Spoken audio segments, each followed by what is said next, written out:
नमस्कार, संभव digital app पे आप सभी बच्चों का एक बार फिर से हार्दिक स्वागत है। आज बात करेंगे अपने टॉपिक की। तो देखिए, अपना जो टॉपिक है वो चल रहा था बहुलक, पॉलीमर क्या होते हैं। तो अपन ने पढ़ लिया था कि बहुत सारी एक जैसी या अलग अलग इकाइयों से मिलकर एक बहुत वृहद संरचना बन जाती है, जिसे क्या कहा जाता है, अपन बहुलक कहते हैं। जो छोटी से छोटी इकाई बार बार काम आती है वो क्या कहलाती है, एकलक कहलाती है। ओके जी, तो अपन ने पढ़ा था इनका क्लासिफिकेशन वगैरह कैसे होता है। तो अपन ने कहा अलग अलग टाइप के आधार पर अपन इनका वर्गीकरण कर रहे थे, क्लासिफिकेशन कर रहे थे। जैसे सबसे फर्स्ट अपन ने पढ़ा था स्रोत के आधार पर। तो अपन ने कहा था स्रोत के आधार पर कोई भी बहुलक है वो दो प्रकार के हो सकते हैं। या तो कैसे हो सकते हैं, प्रकृति में मिलते हैं तब तो क्या हो जाएंगे, प्राकृतिक। और अगर प्रकृति में नहीं मिलते तो वो क्या हो जाएंगे, कृत्रिम हो जाएंगे। सही बात है। फिर अपन ने पढ़ा था सेकंड क्या था, इनकी संरचना के आधार पर। संरचना के आधार पर अगर अपन बात करें तो अपन ने कहा था इनकी संरचना या तो कैसे हो सकती है, रेखीय, या फिर कैसी हो सकती है, शाकित, या फिर कैसे हो सकते हैं, त्रियक। थर्ड कैटेगरी अपन ने पढ़ी थी किसके आधार पर, संश्लेषण के आधार पर, कि जब एक जैसी इकाइयां जुड़ती हैं या जिनमें असंतृप्तता पाई जाती है तो वो कौन सा बहुलकीकरण देते हैं, योगात्मक। और जिनमें अलग अलग प्रकार की इकाइयां पाई जाती है वो कौन सा बहुलक बनाते हैं, संघनन बहुलक। यानी जिनसे कुछ छोटे मोटे सह उत्पाद भी प्राप्त होते हैं, जिनसे अणुभार वगैरह में क्या आ जाती है, कमी। अब अपन पढ़ते हैं फोर्थ कैटेगरी। ठीक है जी। तो देखिए, अपना जो टॉपिक है वो था बहुलक, पॉलीमर। और पॉलीमर में अपन को पढ़ना था क्लासिफिकेशन। तो अपन ने कहा फोर्थ कैटेगरी पढ़ने अपन को डी।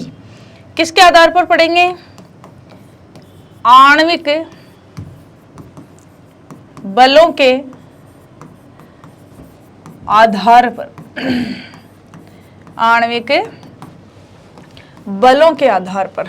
देखिए, आणविक बलों की अगर अपन बात करें तो अपन ने कहा बहुलक जो होते हैं वो कितने प्रकार के आते हैं अपने पास में, चार। कौन कौन से आते हैं, तो अपन ने कहा सबसे पहले आते हैं ताप दृढ़ बहुलक, फिर आते हैं ताप सुनम्य बहुलक, फिर प्रत्यास्थ, और फिर क्या आते हैं, रेसे। तो यहां से अगर अपन बात करें, चारों के नाम लिखने चाहिए तो सिंपल लिख दें, ये चार प्रकार के होते हैं। फर्स्ट कैटेगरी आती है किसकी, ताप सुनम्य बहुलक। सेकंड कैटेगरी पढ़ते हैं अपन इसमें ताप दृढ़ बहुलक। थर्ड कैटेगरी आती है प्रत्यास्थ बहुलक। और फोर्थ कैटेगरी आती है रेसे बहुलक। ठीक है जी। तो यहां से क्वेश्चन आता है ताप दृढ़ और ताप सुनम्य बहुलक है, इनमें अंतर बताइए। तो अपन अंतर के रूप में लिखें तो टेबल बना के लिखेंगे। तो देखिए, दोनों बहुलकों को एक साथ कंप्लीट करेंगे अपन। तो बनेगा एक तरफ तो अपन लिख लेते हैं ताप सुनम्य, यह तो हो गया फर्स्ट कैटेगरी, ताप सुनम्य बहुलक, सुनम्य। और एक तरफ लिख देते हैं ताप दृढ़ बहुलक। अब इसके अंदर अंतर देख लेते हैं, एक एक करके पढ़ते हैं सारे अंतर। देखिए, सबसे पहले ताप सुनम्य की बात करते हैं। तो इनका नाम ताप सुनम्य, इनका नाम ताप दृढ़ क्यों होता है, क्योंकि देखो ताप सुनम्य बहुलकों में क्या करते हैं, जब इनको अपन गर्म करते हैं तो इनकी प्रकृति कैसी हो जाती है, मुलायम। यानी इनको अपन फिर से काम में ले सकते हैं, जिस आकृति में ढालना चाहे उस आकृति में ढल सकते हैं। ताप दृढ़ बहुलकों में क्या कहें कि इनकी संरचना में कभी भी कोई परिवर्तन नहीं हो सकता, क्योंकि इनके बीच में मजबूत बंध पाए जाते हैं। तो अगर अपन इनको ज्यादा तापमान गर्म करेंगे तो ये जल जाएंगे, लेकिन अपन इनको कभी भी एक बार अगर बन गए तो फिर दोबारा काम में नहीं ले सकते। तो देखिए जी, फर्स्ट अंतर पढ़ते हैं। ताप सुनम्य क्या कहेंगे, इन्हें गर्म करने पर, इन्हें गर्म करने पर ये मुलायम प्रकृति के हो जाते हैं, मुलायम प्रकृति के हो जाते हैं। अतः इनके आकार में, अतः इनके आकार में परिवर्तन, इनके आकार में परिवर्तन किया जा सकता है। इनके आकार में परिवर्तन या इनकी संरचना में है वो परिवर्तन किया जा सकता है। ठीक बात। ताप दृढ़ की बात करें, एक बार जो संरचना प्राप्त कर ली फिर अपन उसको कभी भी चेंज नहीं कर सकते, तो इसमें अंतर लिख देते हैं, सीधा लिख दें इनकी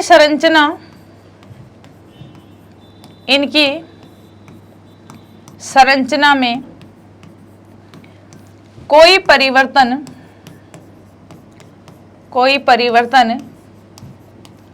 नहीं किया जा सकता है, नहीं किया जा सकता है। कारण क्या होता है, इनकी श्रृंखलाओं के मध्य कौन से बंध पाए जाते हैं, त्रियक बंध, वो टूटते नहीं है। इनकी अगर बात करें तो इनके बीच में सामान्य संरचना कौन सी पाई जाती है, रेखीय। तो जैसे ही गर्म करेंगे संरचनाएं कैसी हो जाएंगी, मुलायम। तो देखिए सेकंड अंतर पढ़ते हैं अपन इसके अंदर। दूसरा देखो जी, ताप सुनम्य की बात करें तो क्या कहेंगे, ये लंबी श्रृंखला युक्त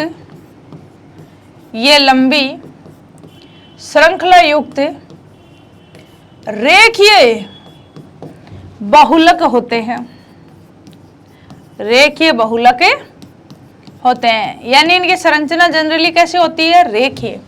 इनकी बात करें तो क्या कहेंगे, इनकी श्रृंखलाओं के मध्य, इनकी श्रृंखलाओं के मध्य त्रियक बंध उपस्थित होते हैं, त्रियक बंध या त्रियक बंध कह दूं या क्रॉस बंध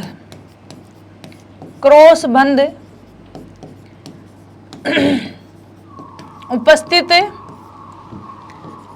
होते हैं। तो देखो इनकी संरचना कैसे होती है, इस तरीके से रेखीय।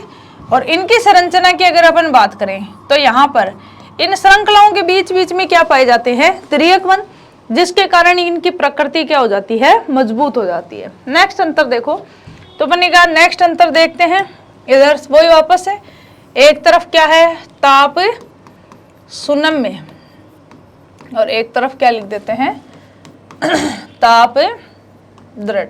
अब देखो नेक्स्ट अगर बात करें इनके बहुलक बनाने के तरीके पे, तो अपन ने कहा था संश्लेषण के आधार पर दो प्रकार के होते हैं। तो ताप सुनम्य बहुलक जो होते हैं वो सामान्यतः कौन से बहुलकीकरण से बनते हैं, योगात्मक बहुलकीकरण से। और ताप दृढ़ की बात करें तो ये जनरली किससे बनते हैं, संघनन बहुलक से। यानी एक बार जैसे इनमें से कोई छोटे मोटे अणु निकल गए तो फिर उनको वापस अपन रिएक्ट नहीं करा सकते, यानी कभी भी इनको अपन वापस पुनः प्रारंभिक संरचना में नहीं ला सकते। तो देखिए जी थर्ड अंतर पढ़ते हैं अपन ताप सुनम्य का, तो क्या लिख देंगे, ये सामान्यतः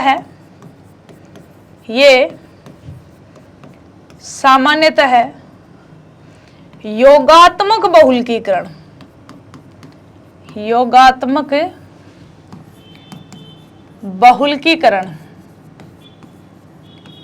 योगात्मक बहुलकीकरण द्वारा बनते हैं। इधर लिख देंगे इनका निर्माण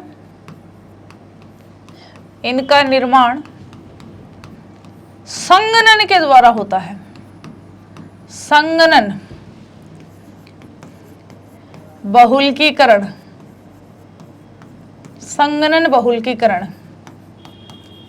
के द्वारा होता है। ठीक है, नेक्स्ट देखो। नेक्स्ट अगर अपन बात करें तो अपन ने कहा ये मुलायम प्रकृति के हो जाते हैं कब, जब इनको गर्म किया जाता है, यानी उच्च ताप पर गर्म करके इनको अपन पुनः यूज में ले सकते हैं। ताप दृढ़ बहुलक होते हैं, उनको काम में नहीं लिया जा सकता। तो देखिए नेक्स्ट फोर्थ अंतर क्या कहेंगे, उच्च ताप पर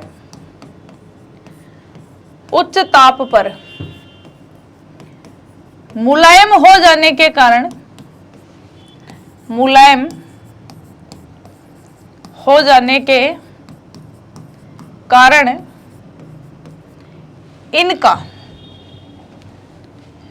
इनका पुनः उपयोग किया जा सकता है,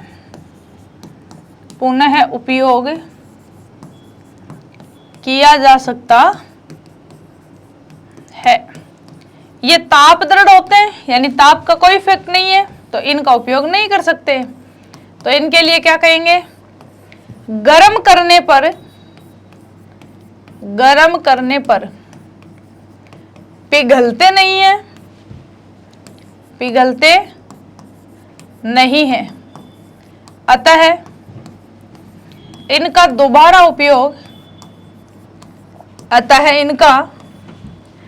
दोबारा उपयोग नहीं किया जा सकता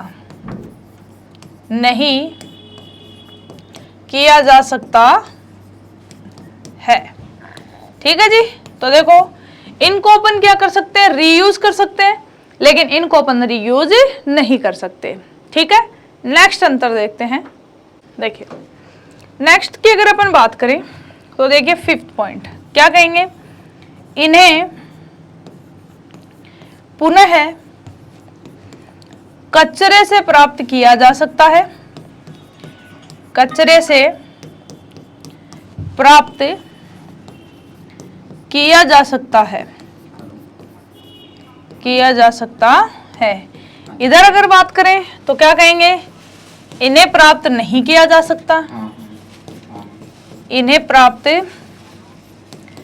नहीं किया जा सकता है। ठीक है जी। नेक्स्ट देखिए, नेक्स्ट अंतर की अगर अपन बात करें तो क्या लिखेंगे, इनमें अगर बात करें किसकी, बंध की प्रकृति की, तो क्या कहेंगे, ताप सुनम्य है इधर, तो क्या कहेंगे, इनमें बंध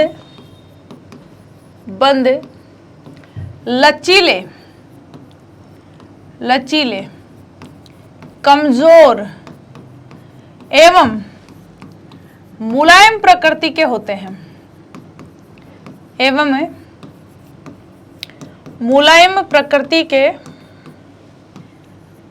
हैं, लेकिन ताप दृढ़ में अगर बात करें तो क्या कहेंगे, इनमें बंध की प्रकृति कैसी होती है, तो क्या कहेंगे, कठोर होते हैं, मजबूत होते हैं और भंगुर प्रकृति, यानी टूट जाते हैं लेकिन वापस प्रारंभिक संरचना में नहीं आते। तो क्या कहेंगे, इनमें बंध कठोर और कैसे होते हैं, कठोर भंगुर तथा मजबूत प्रकृति के होते हैं, मजबूत प्रकृति के होते हैं। नेक्स्ट देखो, अगर बात करें इनकी विलेयता की तो देखो जी क्या लिख सकते हैं कि ताप सुन्नम में किस में विलय होते हैं, कार्बनिक विलायकों में। तो क्या लिखेंगे, ये बहुलक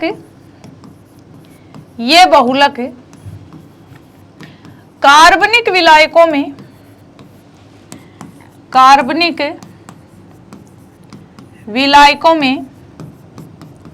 विलय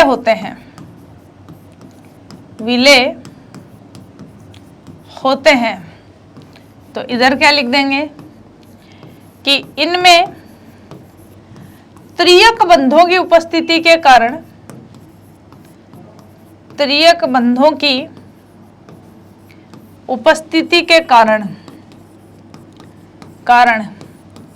ये कार्बनिक विलायकों में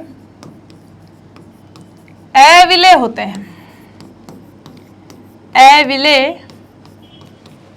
हैं। लास्ट बात कर लेते हैं किनकी, एग्जाम्पल की।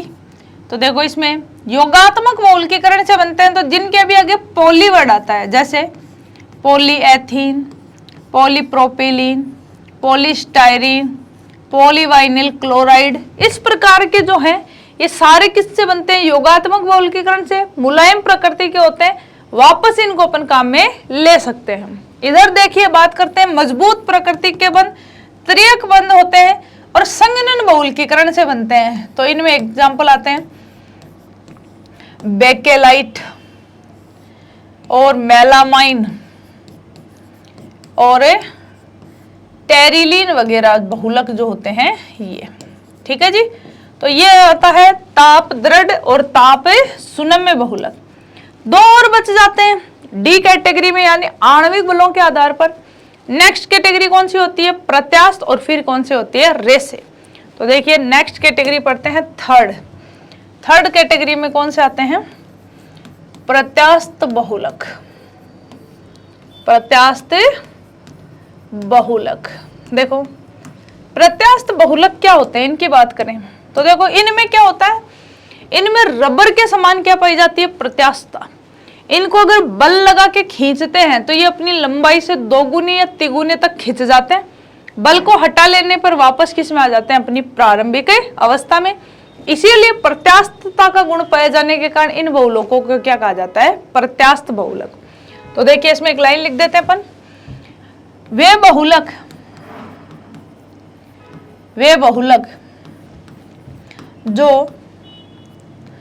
जो रबर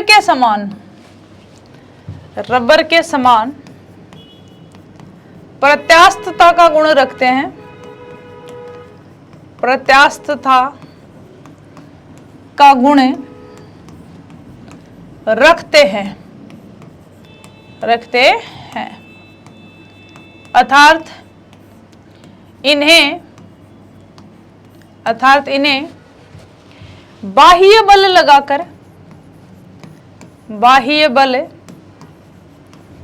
लगाकर खींचने पर ये अपनी लंबाई के दुगुने या तिगुने तक खिंच जाते हैं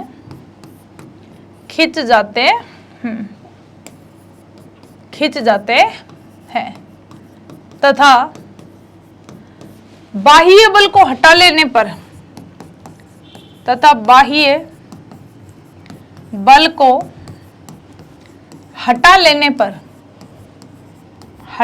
पर पुनः अपनी प्रारंभिक अवस्था में आ जाते हैं। पुनः अपनी प्रारंभिक अवस्था में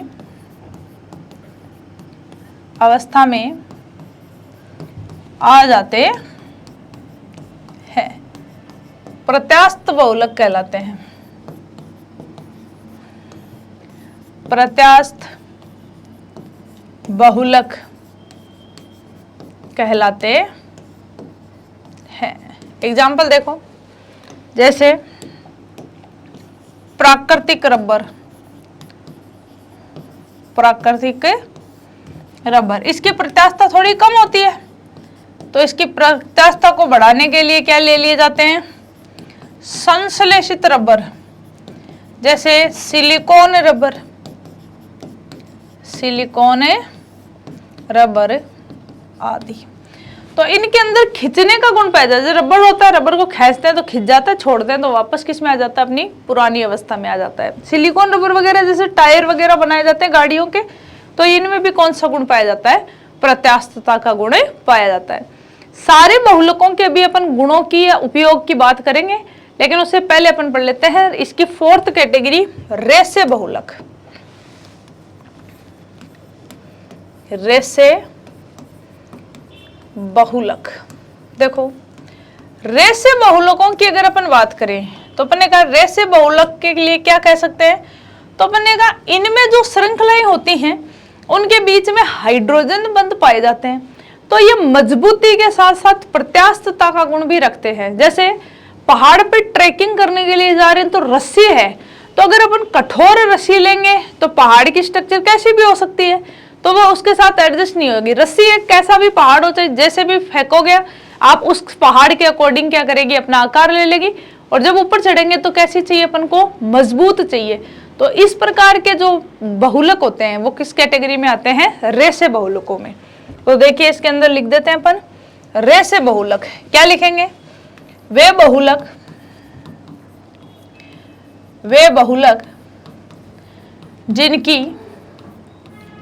जिनकी दो श्रृंखलाओं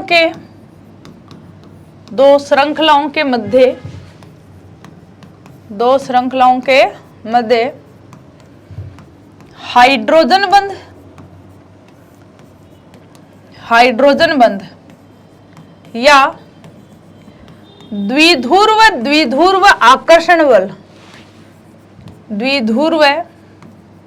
द्विध्रुव आकर्षण बल उपस्थित होने के कारण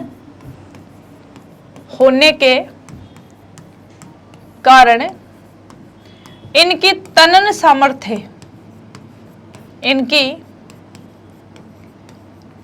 सामर्थ्य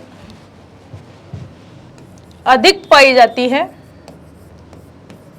तनन सामर्थ्य अधिक पाई जाती है, रेसे बहुलक कहलाते हैं। रेसे बहुलक कहलाते हैं। इनमें एक खास बात होती है, लचीलेपन के साथ में क्या होती है? दृढ़ता। तो ऐसे लिख दें इसके अंदर कि ये बहुलक लचीले कोमा उच्च दृढ़ता तथा क्रिस्टलीय प्रकृति के होते हैं। क्रिस्टलीय प्रकृति के होते हैं। तो आपको ये याद रखना है कि कहां पे चाहिए, तो अपन ने कहा लचीलेपन के गुण के साथ में क्या चाहिए। ओके, एग्जांपल्स की बात कर लेते हैं। देखो एग्जाम्पल है, रस्सियों की बात करते हैं तो इसमें एग्जाम्पल आता है नाइलॉन 6 या नाइलॉन 66 या 66 बोला जाता है इसको, या अपन कह सकते हैं पॉलीएस्टर बहुलक। ठीक है, ये सब किस में आते हैं? रेसे बहुलक में। ये है इसकी कौन सी कैटेगरी? 4th कैटेगरी, आणविक बलों के आधार पर। टोटल कितने हैं? 4। पहले ताप सुनम्य, फिर ताप दृढ़, फिर प्रत्यास्थ, और फिर कौन से बहुलक आते हैं? रेसे। अब पढ़ते हैं अपन इसकी लास्ट और 5th कैटेगरी, उसके बाद में आते हैं एग्जाम्पल्स पे से। देखिए 5th कैटेगरी कौन सी आती है इसकी? ई किस आधार पर पढ़ी जाती है? तो अपन ने कहा श्रृंखला के आधार पर। श्रृंखला के आधार पर। देखो श्रृंखला के आधार पर अगर अपन बात करें तो अपन ने कहा ये कितने प्रकार के होते हैं? 2। देखो 2 कैटेगरी कौन कौन सी होती है? एक तो बोला जाता है श्रृंखलावर्ती बहुलक, श्रृंखलावर्ती बहुलक, और एक होते हैं पदवर्ती बहुलक। पदवर्ती बहुलक। देखो दोनों में अंतर क्या है? श्रृंखला में देखो ये बहुलक होगा, दूसरा आके जुड़ेगा, श्रृंखला बड़ी हो जाएगी, फिर कुछ आके जुड़ेगा और बड़ी हो जाएगी, फिर और जुड़ेगा और बड़ी होती, लगातार श्रृंखला है वो क्या होती जाएगी? बड़ी। पदवर्ती में क्या होता है? पहले जैसे ये इकाइयां जुड़ेंगी, इनसे मिलकर क्या बनेगी? ये इकाई, फिर ये अगले स्टेप में क्रियाकारक बन जाएगी, फिर वापस यहाँ पे कोई रिएक्शन होगी, फिर इससे कुछ और बनेगा, फिर ये अगले स्टेप में काम आएगा। यानी यहाँ पर पदों की संख्या में क्या होती है? वृद्धि होती है। तो एक तो होती है श्रृंखला में वृद्धि, एक होती है पदों में वृद्धि। पदवृद्धि में क्या होता है? जो पहली स्टेप से बनता है वो अगली का क्या बन जाता है? क्रियाकारक, फिर उससे कुछ बनता है वो अगली का क्या बनेगा? क्रियाकारक। ऐसे करते करते लास्ट में किस में जाते हैं अपन? उत्पाद में जाते हैं। ठीक है जी। तो देखो पहले अपन पढ़ते हैं श्रृंखला वृद्धि में किस प्रकार से होती है। तो देखो श्रृंखला में वृद्धि होती है, ये बहुलक होते हैं मुक्त मूलक क्रिया विधि से, और मुक्त मूलक क्रिया विधि अपन को पता है कितने स्टेप में होती है? 3 में। तो देखिए फर्स्ट हेडिंग लगा लेते हैं, श्रृंखला वृद्धि बहुलक। श्रृंखला वृद्धि बहुलक। देखिए जी क्या कहेंगे? जब एकलक इकाइयां, एकलक इकाइयां, योगात्मक बहुलकीकरण, योगात्मक बहुलकीकरण, बहुलकीकरण द्वारा बहुलकों का निर्माण करती है, निर्माण करती है, तो यह बहुलक, तो यह बहुलक श्रृंखलावृद्धि, श्रृंखला वृद्धि बहुलक कहलाते हैं, कहलाते हैं। इन बहुलकों का निर्माण, इन बहुलकों के निर्माण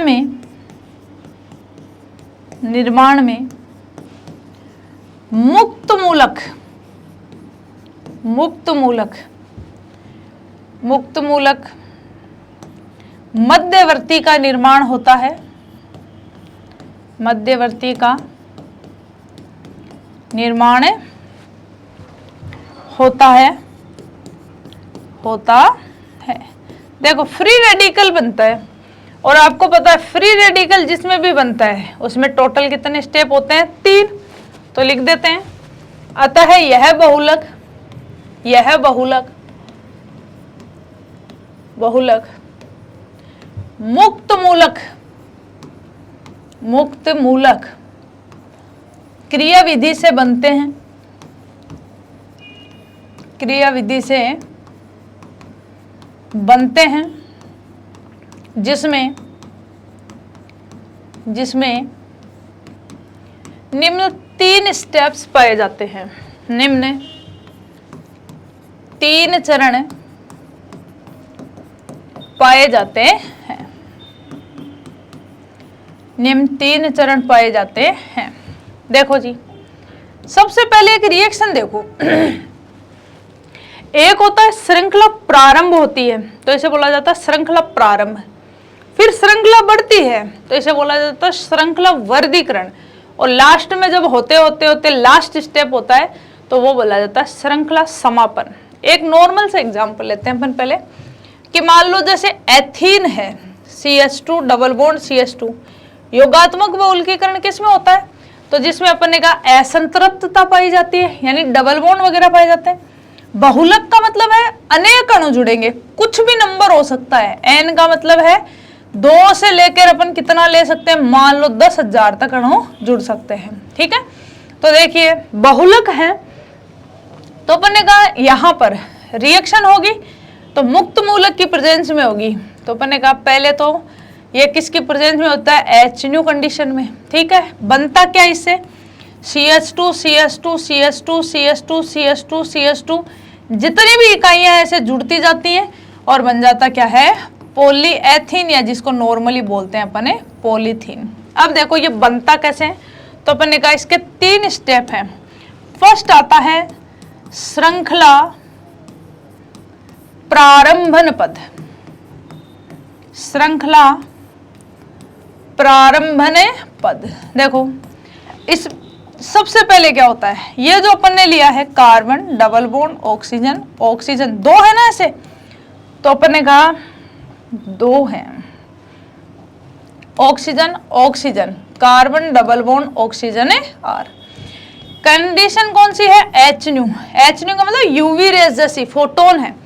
देते हैं यहां से, देखो बंद बीच में से टूटेगा, बीच में से टूटेगा तो इस बंद का 1 इलेक्ट्रॉन इस ऑक्सीजन के पास, इस बंद का 1 इलेक्ट्रॉन इस ऑक्सीजन के पास, तो क्या बन गए? 2 मोल लिख दूं, कार्बन डबल बॉन्ड ऑक्सीजन, और ऑक्सीजन पे क्या आ गया? Free radical. ठीक है, अब देखो मुक्त मूलक बन गया। अब अगर अपन इस मुक्त मूलक की बात करें तो ये स्टेबल नहीं है। ठीक है, यहां से क्या होता है? जैसे ये फ्री रेडिकल है, 1 इलेक्ट्रॉन इधर से इस बॉन्ड को तोड़ देगा बीच में से, इस बंद का 1 इलेक्ट्रॉन इधर, दोनों के बीच में क्या बन गया? डबल बॉन्ड, और इस बंद का 1 इलेक्ट्रॉन इस पे, यानी ये किस में बन जाता है? R रेडिकल, और प्लस यहाँ से कौन सी गैस निकल जाती है? CO2 गैस निकल जाती है, कोई दिक्कत नहीं। यानी यहाँ पर किसका निर्माण हो जाता है, इससे कार्ब मुक्त मूलक का निर्माण हो जाता है, फ्री रेडिकल बन गया। अब देखो सेकंड स्टेप में क्या होगा, अब ये श्रृंखला में वृद्धि करेगा, तो दूसरा स्टेप पाया जाता है श्रृंखला वर्धी पद। श्रृंखला वर्धी पद, देखो श्रृंखला में वृद्धि कैसे होगी, तो बनेगा नॉर्मल, कोई भी अणु है CH2 डबल बॉन्ड CH2, ऐसे कितने भी अणु हो सकते हैं, ठीक है। तो बनेगा जैसे ये रिएक्शन करेगा किससे, R रेडिकल से। R रेडिकल की खास बात ये होती है कि ये मुक्त मूलक जिससे अभिक्रिया करता है उसका भी क्या बना देता है, मुक्त मूलक। यानी इस बंध को बीच में से तोड़ देगा, यानी इस बंध का एक इलेक्ट्रॉन इसके पास, एक इलेक्ट्रॉन इसके पास। अब ये इससे बंध बना लेगा, दोनों के बीच में बंध बन गया, तो क्या बन जाएगा ये CH2, ये तो फ्री रेडिकल। और ये क्या है CH2, इस CH2 ने किससे बंध बना लिया, इसे R से, कोई दिक्कत नहीं। अब देखो अगले स्टेप में क्या होगा, ये RCH2 रेडिकल है, ठीक है। अब इस अभिक्रिया में ऐसे पता नहीं कितने अणु है, तो अगले फिर रिएक्शन करेगा CH2 डबल बॉन्ड CH2 से, रेडिकल है। जैसे रिएक्शन करेगा इसको भी बीच में से तोड़ देगा, इसका इलेक्ट्रॉन इसके पास, इसका इलेक्ट्रॉन इसके पास, ये दोनों इलेक्ट्रॉन मिलकर क्या बना लेंगे, बंध, ये इलेक्ट्रॉन ले जाएगा, तो क्या बन जाएगा जी R। देखो CH2 तो पहले था, अभी CH2 ने बंध बना लिया इससे, और ये क्या रह गया CH2 रेडिकल, ठीक है। अब बताओ ये फिर रिएक्शन करेगा, तो क्या कहेंगे R CH2 रेडिकल, फिर अभिक्रिया करेगा CH2 डबल बॉन्ड CH2 से, फिर इसका मुक्त मूलक बनाएगा, इसका इसके पास, इसका इसके पास, दोनों के बीच में बंध बन जाएगा, क्या हो जाएगा R CH2 और ये CH2 रेडिकल। तो बनेगा ऐसे ही डैश डैश डैश डैश क्या होती जाएगी, जैसे जैसे यहाँ पर एथीन के अणु जुड़ते जाएंगे, यहाँ पर श्रृंखला में लगातार क्या होती जाएगी, वृद्धि, यानी सो ऑन, यानी ये रिएक्शन है ये इस प्रकार से होती जा रही है, ठीक है। अब देखो जी लास्ट स्टेप आता है, थर्ड स्टेप, क्या कहते हैं, श्रृंखला समापन पद। श्रृंखला समापन पद, देखो श्रृंखला समापन पद कैसे होगा, तो बनेगा अपने पास में क्या था, तो बनेगा R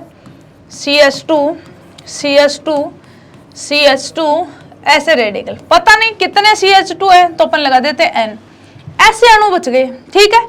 ऐसा ही कोई और अणु मान लो, जैसे CH2 रेडिकल, CH2 कितने भी हो सकते हैं, अपन ने लगा दिया N और R। यानी लास्ट में मुक्त मूलक अभिक्रिया खत्म कैसे होती है, जब दो मुक्त मूलक आपस में क्या कर लेते हैं, रिएक्शन। अब देखो अब यहाँ पर CH2 डबल बॉन्ड CH2 का तो अणु बना नहीं, बचा नहीं, मुक्त मूलक अभिक्रिया तब खत्म होती है जब सारा क्रियाकारक क्या हो जाता है, समाप्त। तो अब समाप्त हो गया, तो बस ये फ्री रेडिकल बचेंगे, ये फ्री रेडिकल बचेंगे, तो इन दोनों के बीच में क्या बन जाएगा, बॉन्ड। जैसे बॉन्ड बनेगा तो क्या बन जाएगा RCH2, ये इधर CH2 से बॉन्ड बना लिया, CH2 और ये क्या बना दे R, ठीक है। N लगा देते हैं कि ये कितनी भी बड़ी श्रृंखला यहाँ पर हो सकती, तो ये होती है दृढ़ता।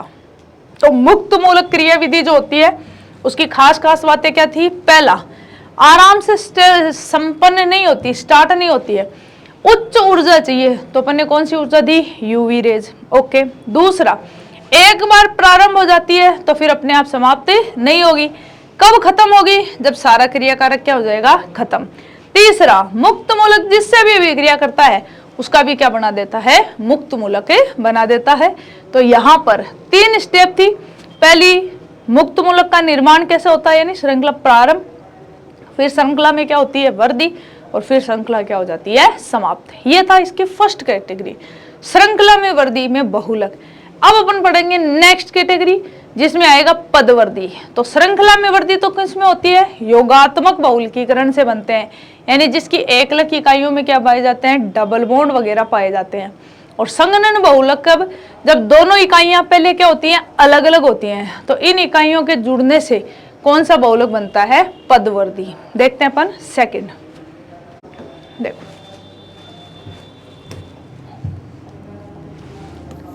पदवर्ती बहुलक,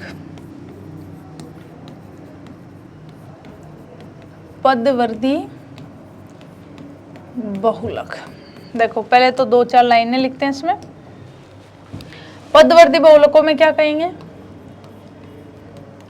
इन बहुलकों का निर्माण संगनन बहुलकीकरण से होता है। संगनन बहुलकीकरण से होता है। इनके निर्माण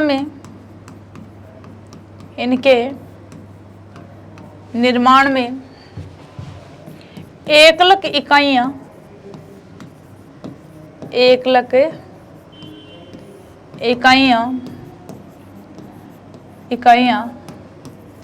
संगनन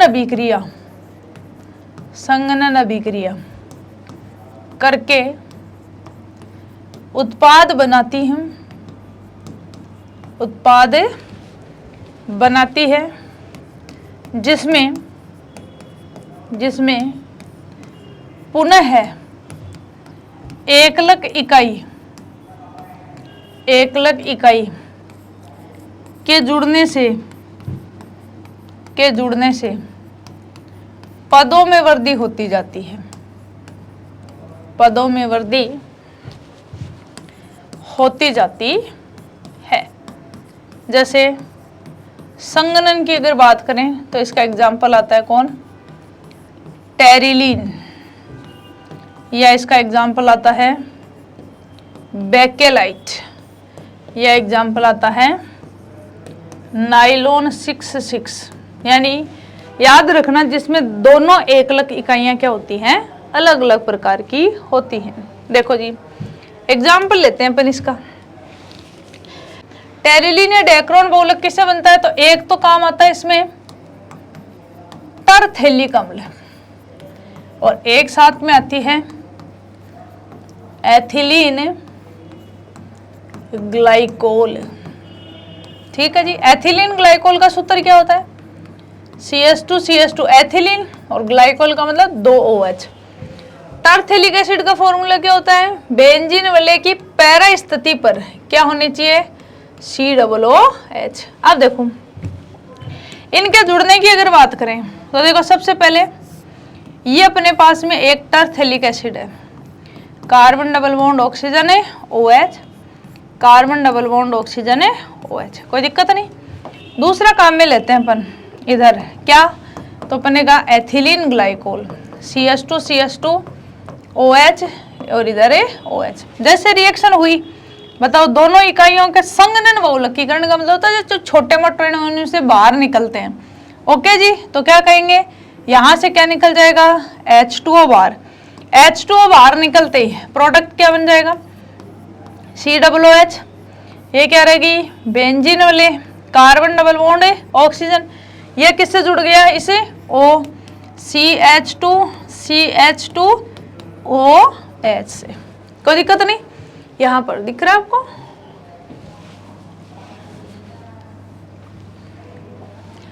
CH2OH। ओके, अब देखो एक स्टेप हो गया, अब अगले स्टेप में वो वापस काम आएगा।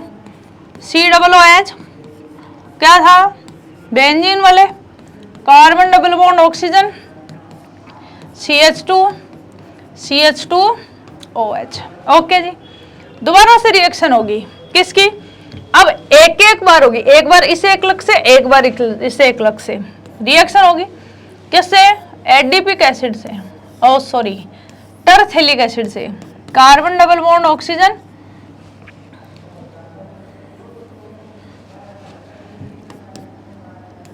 कार्बन डबल बॉन्ड ऑक्सीजन है OH,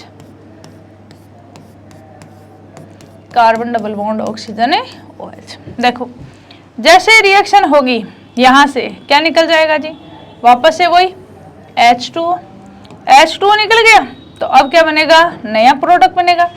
अब नया प्रोडक्ट है वो क्या बनेगा, देखो जी स्टार्ट करते हैं इसको, COOH क्या है ये, बेंजीन वाले, कार्बन डबल बॉन्ड ऑक्सीजन, आगे क्या है oxygen, CH2 oxygen, carbon double bond oxygen, benzene वाले और कार्बन डबल बॉन्ड ऑक्सीजन है OH, ये बन गया।